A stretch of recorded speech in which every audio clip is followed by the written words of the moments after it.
வணக்கம். புதுவை செய்தி மற்றும் விளம்பரத்துறை சார்பில் நடைபெற்ற முன்னாள் பாரத பிரதமர் ராஜீவ்காந்தி நினைவு நிகழ்ச்சியில் முதல்வர் ரங்கசாமி கலந்து கொண்டு அவரது சிலைக்கு மாலை அணிவித்து அஞ்சலி செலுத்தினார். புதுவை அரசு செய்தி மற்றும் விளம்பரத்துறை சார்பில் முன்னாள் பாரத பிரதமர் ராஜீவ்காந்தியின் நினைவு தினம் அனுசரிக்கப்பட்டது. நிகழ்ச்சியில் முதலமைச்சர் ரங்கசாமி கலந்து கொண்டு அமரர் ராஜீவ்காந்தியின் திருவுருவ சிலைக்கு மாலை அணிவித்து மலர் தூவி அஞ்சலி செலுத்தினார். நிகழ்ச்சியில் சட்டமன்ற உறுப்பினர்கள் அங்காளன், வைத்தியநாதன், நேரு, கல்யாணசுந்தரம், தியாகராஜன், அசோக் ஆனந்து, பன்னீர்செல்வம், என்ஆர் காங்கிரஸ் பொதுச் செயலாளர் பாலன் மற்றும் நிர்வாகிகள் கலந்து கொண்டு அவரது சிலைக்கு மாலை அணிவித்து மலர் தூவி அஞ்சலி செலுத்தினர்.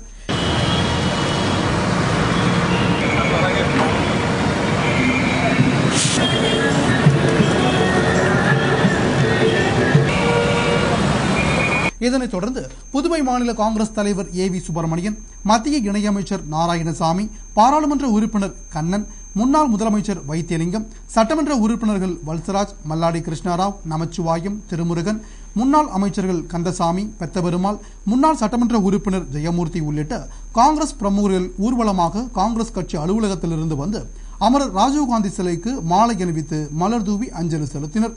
இதையடுத்து சர்வ மதத்தினரின் பிரார்த்தனையும் தேசபக்தி பாடல்களும் நடைபெற்றது.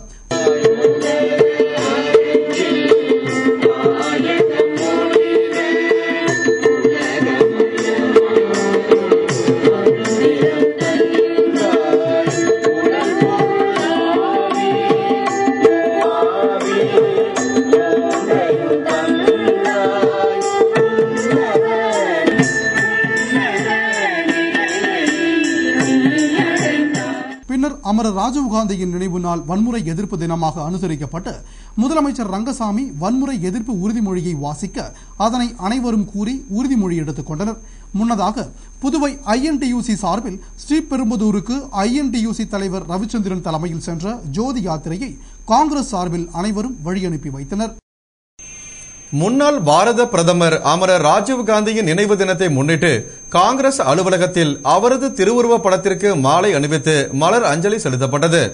புதுவை காங்கிரஸ் கட்சி அலுவலகத்தில் முன்னாள் பாரத பிரதமர் அமரர் ராஜீவ்காந்தியின் நினைவு நாள் அனுசரிக்கப்பட்டது. நிகழ்ச்சியில் புதுவை மாநில காங்கிரஸ் தலைவர் ஏ.வி. சுப்பிரமணியன், மத்திய இணையமைச்சர் நாராயணசாமி, முன்னாள் முதல்வரும் சட்டமன்ற உறுப்பினருமான வைத்தியலிங்கம், பாராளுமன்ற உறுப்பினர் கண்ணன், முன்னாள் அமைச்சரும் சட்டமன்ற உறுப்பினருமான வல்சராஜ், முன்னாள் அமைச்சர் காந்திராஜ், காங்கிரஸ் பிரமுகர்கள் பெத்தபெருமாள், சிவகொழுந்து, INTUC ரவிச்சந்திரன், இளைஞர் காங்கிரஸ் சங்கர் உள்ளிட்ட காங்கிரஸ் பிரமுகர்கள், நிர்வாகிகள், உறுப்பினர்கள், தொண்டர்கள், மகிழா காங்கிரசார் திரளாக கலந்து கொண்டு அமரர் ராஜீவ்காந்தியின் திருவுருவ படத்திற்கு மாலை அணிவித்து மலர் தூவி அஞ்சலி செலுத்தினர். பின்னர் இந்து, கிறிஸ்தவம், முஸ்லிம் ஆகிய மும்மதத்தினரும் பிரார்த்தனை செய்து அஞ்சலி செலுத்தினர். அதனைத் தொடர்ந்து அனைவரும் எழுந்து நின்று மௌன அஞ்சலி செலுத்தினர். இதையடுத்து உறுதிமொழியினை வாசித்தனர். உறுதிமொழியில் முக்கியமாக தீவிரவாதத்தை ஒடுக்கி அமைதியான இந்தியாவை உருவாக்க வேண்டும் என்று உறுதி எடுத்துக் கொண்டனர். பின்னர் அலங்கரிக்கப்பட்ட வாகனத்தில் ராஜீவ்காந்தியின் திரு உருவ படத்தை அமைத்து அமைதியாக ஊர்வலம் சென்றனர். புதுவை ஜிப்மர் மருத்துவமனை கருத்தரங்கு அறையில் மத்திய நரம்பு பன்மை தழும்புகள் அமைப்பின் புதுவை கிளை துவக்க விழா நரம்பியல் துறை சார்பில் நடைபெற்றது.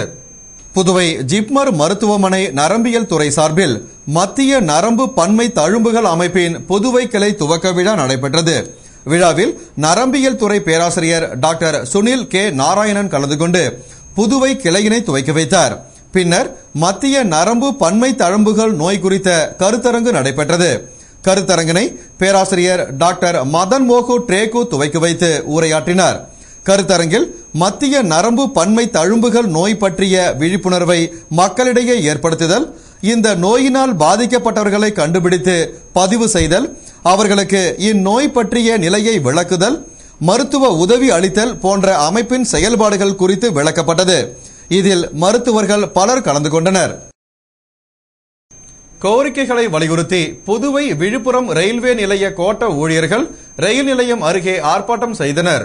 புதுவையில் புதிய ரயில்வே ஊழியர் குடியிருப்பு கட்டுமான பணியை தொடங்க வேண்டும், ரயில்வே குடியிருப்பில் பழுதுகளை சீரமைக்க வேண்டும், ஆட்கள் பற்றாக்குறையை போக்க வேண்டும், ரயில்வே நிலையத்தில் பயணிகள் மற்றும் ஊழியர்கள் நலன் கருதி புறக்காவல் நிலையம் அமைக்க வேண்டும் உள்ளிட்ட கோரிக்கைகளை வலியுறுத்தி புதுவை விழுப்புரம் ரயில்வே கோட்ட ஊழியர்கள் புதுவை ரயில்வே நிலையம் அருகில் ஆர்ப்பாட்டம் செய்தனர். ஆர்ப்பாட்டத்திற்கு சங்க தலைவர் இந்திரகுமார் தலைமை தாங்கினார். திருச்சி கோட்ட தலைவர் வெங்கடேசன், செயலாளர் மாதவன், புதுவை மாவட்ட CITU செயலாளர் சிவகுமார் உள்பட ரயில்வே ஊழியர்கள் பலர் கலந்து கொண்டு தங்கள் கோரிக்கைகளை வலியுறுத்தி ஆர்ப்பாட்டம் செய்தனர். புதுச்சேரி முருங்கப்பாக்கம் அருள்மிகு திரௌபதி அம்மன் கோவில் தீமிதி திருவிழா வெகு சிறப்பாக நடைபெற்றது. புதுச்சேரி முருங்கப்பாக்கத்தில் கோயில் கொண்டுள்ள அருள்மிகு திரௌபதி அம்மன் ஆலயத்தில் சென்ற 3ஆம் தேதி கொடியேற்றத்துடன் திருவிழா நடைபெற்று வருகிறது. விழாவின் முக்கிய நிகழ்ச்சியான தீமிதி விழா நேற்று நடைபெற்றது. இதில் விரதமிருந்து பக்தர்கள் கலந்து கொண்டு தீமிதித்து தங்கள் நேர்த்திக் கடனை நிறைவேற்றினார்கள். இதையடுத்து அம்மனுக்கு சிறப்பு அலங்காரம் செய்யப்பட்டு அபிஷேக ஆராதனை நடைபெற்றது. விழாவில் திரளான பக்தர்கள் கலந்து கொண்டு சாமி தரிசனம் செய்தனர். பின்னர் பக்தர்களுக்கு பிரசாதம் வழங்கப்பட்டது. விழாவிற்கான ஏற்பாடுகளை தேவஸ்தான அறங்காவல் குழுவினர் மற்றும் ஊர் பொதுமக்கள் செய்திருந்தனர். ராஜீவ்காந்தி நினைவு நாளை முன்னிட்டு இளைஞர் காங்கிரஸ் சார்பில் மகாத்மா காந்தி மருத்துவமனையில் நடைபெற்ற இரத்த தான முகாமினை சட்டமன்ற உறுப்பினர் நமச்சிவாயம் துவக்கி வைத்தார். முன்னாள் பாரத பிரதமர் அமரர் ராஜீவ்காந்தியின் நினைவு நாளை முன்னிட்டு மாநில இளைஞர் காங்கிரஸ் சார்பில் மகாத்மா காந்தி மருத்துவமனையில் இரத்த தான முகாம் நடைபெற்றது. இளைஞர் காங்கிரஸ் தலைவர் குமரேஸ்வரன் தலைமையில் நடைபெற்ற முகாமினை சட்டமன்ற உறுப்பினர் நமச்சிவாயம், முன்னாள் அமைச்சர் கந்தசாமி ஆகியோர் சிறப்பு அழைப்பாளர்களாக கலந்து கொண்டு துவக்கி வைத்தனர். இந்நிகழ்ச்சியில் புதுவை மாநில இளைஞர் காங்கிரஸ் துணைத் தலைவர் செந்தில், சாய்ராஜ் மற்றும் இளைஞர் காங்கிரஸ் நிர்வாகிகள் பலர் கலந்து கொண்டு இரத்த தானம் செய்தனர் மற்றும் பொதுமக்கள் பலரும் ஆர்வமுடன் இரத்த தானம் செய்தனர். இந்நிகழ்ச்சிக்கான ஏற்பாட்டினை இளைஞர் காங்கிரஸ் நிர்வாகிகள் செய்திருந்தனர். புதுவை வில்லியனூர் தொகுதி இளைஞரணி NR காங்கிரஸ் கூட்டத்தில் முன்னாள் வில்லியனூர் கொம்யூன் பஞ்சாயத்து தலைவர் நடராஜன் சிறப்பு விருந்தினராக கலந்து கொண்டு உரையாற்றினார். புதுவை வில்லியனூர் தொகுதியில் இளைஞரணி NR காங்கிரஸ் கூட்டம் நடைபெற்றது. கூட்டத்திற்கு இளைஞரணி NR பிரமுகர் சரவணன் தலைமை தாங்கினார். NR காங்கிரஸ் நிர்வாகிகள் மாணிக்கசாமி, இலியாஸ், பூபதி உள்ளிட்ட பலர் முன்னிலை வகித்தனர்.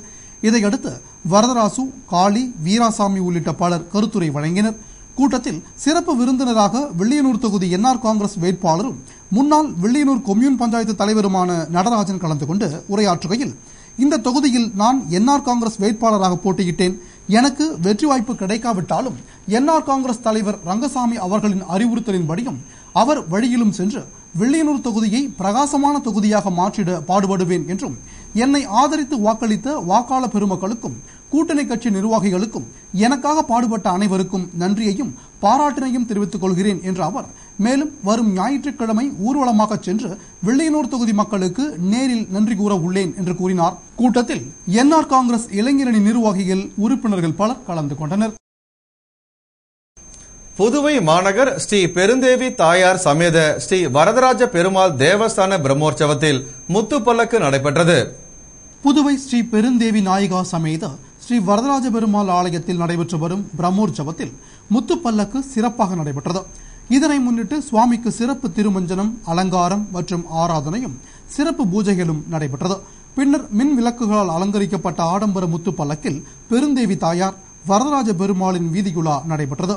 விழாவில் ஏராளமான பக்தர்கள் கலந்து கொண்டு சாமி தரிசனம் செய்து பெருமாளின் அருளை பெற்றனர்.